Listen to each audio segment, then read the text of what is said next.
Hello everyone, today we are going to learn basic REST commander tutorial how to bring to front.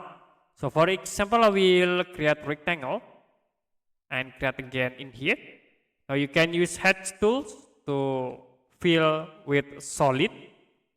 You can change into solid, and for the color I will set into cyan. I will hatch again with color green. Now we can move these objects into here.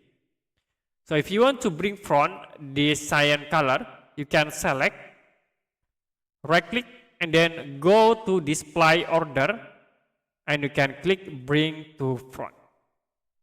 Okay, very easy. You can select again, select this green color, right click, and then you can go to display order and then click on bring to front.